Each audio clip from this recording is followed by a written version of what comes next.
June 2013। উত্তরাখণ্ডের পাহাড়ি অঞ্চল তখন পূর্ণ বর্ষার প্রাথমিক ধাক্কায় ভিজে উঠেছে। প্রতি বছরের মতোই তীর্থযাত্রা, পর্যটন এবং স্থানীয় বাসিন্দাদের চলাফেরা সবকিছু স্বাভাবিক ছন্দে চলছিল। কিন্তু ঠিক ওই সময় হিমালয়ের আবহাওয়া দ্রুত বদলে যেতে শুরু করে। জুনের মাঝামাঝি উত্তরাখণ্ডে হঠাৎ করেই অস্বাভাবিক মাত্রায় ভারী বৃষ্টি নামতে থাকে। ভারতীয় আবহাওয়া বিভাগ পরে জানায়, এই সময় বৃষ্টিপাত স্বাভাবিকের তুলনায় প্রায় 2% বেশি হয়েছিল। এই অস্বাভাবিক বর্ষণ পাহাড়ি ভূপ্রকৃতি এবং নদী ব্যবস্থাকে দুর্বল করে তোলে। 16 জুন 2013 দুর্যোগের প্রথম বড় ধাক্কা আসে। হিমালয়ের কোলে অবস্থিত ছোট হিমবাহ হ্রদ চোরাবাড়ি লেক অতিরিক্ত বৃষ্টির কারণে দ্রুত ফুলতে থাকে। হঠাৎই সেই লেকের প্রাকৃতিক বাঁধ ভেঙে যায়। মুহূর্তের মধ্যে বিপুল পরিমাণ বরফ, জল, পাথর, শিলাখণ্ড এবং কাদা নিচের দিকে ভয়ঙ্কর গতিতে নেমে আসে।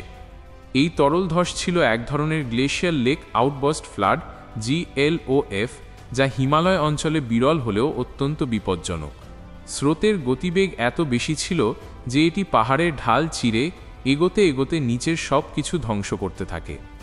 এর পরপরই শুরু হয় দ্বিতীয় ধাপের বিপর্যয়। অবিরাম ভারী বৃষ্টি চলতে থাকায় মন্দাকিনী, ভাগীরথী, আলকানন্দা, পিণ্ডার প্রধান নদীগুলোর জলস্তর দ্রুত বাড়তে থাকে। তীব্র স্রোতে নদীর বাঁধ ভেঙে যায়, পাড় ভাঙতে থাকে এবং নদীর গতি স্বাভাবিক পথ ছাড়িয়ে বসতি এলাকায় ঢুকে পড়ে। নদীর আশেপাশে থাকা বহু গ্রাম, বাজার, রাস্তা ও সেতু মুহূর্তে ভেসে যায়। অনেক জায়গায় পাহাড়ি ঢাল ভিজে গিয়ে ভূমিধস নামতে শুরু করে। রাস্তা বন্ধ হয়ে পড়ে, যোগাযোগ ব্যবস্থা সম্পূর্ণ বিচ্ছিন্ন হয়ে যায়। ফলে মানুষ ঘন্টার পর ঘন্টা এবং অনেক জায়গায় দিনের পর দিন আটকে পড়ে। এই দুর্যোগে সবচেয়ে বেশি ক্ষতিগ্রস্ত হয় রুদ্রপ্রয়াগ, চামোলি, তেহরি গড়ওয়াল, উত্তরকাশী, পিথোরাগড় পাহাড়ি জেলার বিস্তীর্ণ অঞ্চল। হাজার হাজার বাড়িঘর, হোটেল, ছোট ব্যবসা, দোকানপাট সম্পূর্ণ ধ্বংস হয়ে যায়।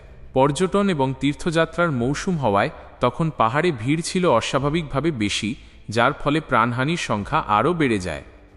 সরকারি হিসাব অনুযায়ী 6000-এর অধিক মানুষ প্রাণ হারান, যদিও বহু গবেষণা সংস্থা মনে করে প্রকৃত সংখ্যা এর চেয়ে অনেক বেশি, কারণ অনেককে আর খুঁজেই পাওয়া যায়নি। প্রায় 1 লক্ষের বেশি মানুষ একসময় দুর্গম এলাকায় আটকে পড়ে। ভারতীয় সেনাবাহিনী, ITBP, NDRF, IAF সমস্ত বাহিনী মিলে কয়েক সপ্তাহ ধরে চলে ইতিহাসের অন্যতম বৃহৎ উদ্ধার অভিযান। হেলিকপ্টারের সাহায্যে পাহাড়ি এলাকা থেকে মানুষ উদ্ধার করা হয়। জরুরি চিকিৎসা, খাবার, জল, নিরাপদ আশ্রয় সবকিছু সমন্বিতভাবে পরিচালনা করা হয়েছিল। অনেক জায়গায় আবহাওয়া খারাপ থাকায় হেলিকপ্টার নামাতে না পারায় উদ্ধার কাজ আরও কঠিন হয়ে ওঠে। বিশেষজ্ঞদের মতে এই বিপর্যয় হঠাৎ আসেনি, বরং বহুদিন ধরে জমতে থাকা পরিবেশগত অব্যবস্থাপনা এর মূল কারণগুলোর একটি। অতিরিক্ত নির্মাণ, পাহাড় কেটে রাস্তা তৈরি, নদীর ধারে বেপরোয়া হোটেল ও ব্যবসা কেন্দ্র গড়ে ওঠা, বন উজাড় এবং শক্তিশালী দুর্যোগ সতর্কীকরণ ব্যবস্থার অভাব সবকিছু মিলে বিপর্যয়কে আরও ভয়ঙ্কর করে তোলে। হিমালয় একটি অত্যন্ত সংবেদনশীল পর্বতমালা, যেখানে ভারসাম্য নষ্ট হলেই বড় দুর্ঘটনার ঝুঁকি তৈরি হয়। 2013 সালের এই বন্যা স্পষ্ট করে দেয় যে পাহাড়ি অঞ্চলে বেপরোয়া উন্নয়ন কার্যক্রম প্রকৃতির সঙ্গে সরাসরি সংঘর্ষ সৃষ্টি করে। এই ঘটনাটি ভারতের ইতিহাসে শুধু একটি বন্যা নয়, এটি ছিল একটি কমপ্লেক্স মাল্টি হ্যাজার্ড ডিসাস্টার, যেখানে বৃষ্টি, বন্যা, ভূমিধস, গ্লেশিয়াল লেক ফ্লাড সব মিলেই তৈরি হয়েছিল এক ভয়াবহ পরিস্থিতি। আজও এই ঘটনা গবেষণার একটি গুরুত্বপূর্ণ বিষয়। প্রাকৃতিক দুর্যোগের পূর্বাভাস ব্যবস্থা কেমন হওয়া উচিত, পাহাড়ি এলাকায় পরিকল্পনা কতটা বৈজ্ঞানিক হওয়া প্রয়োজন, এই বিপর্যয় সেই প্রশ্নগুলো আরও জোরালো করে তোলে।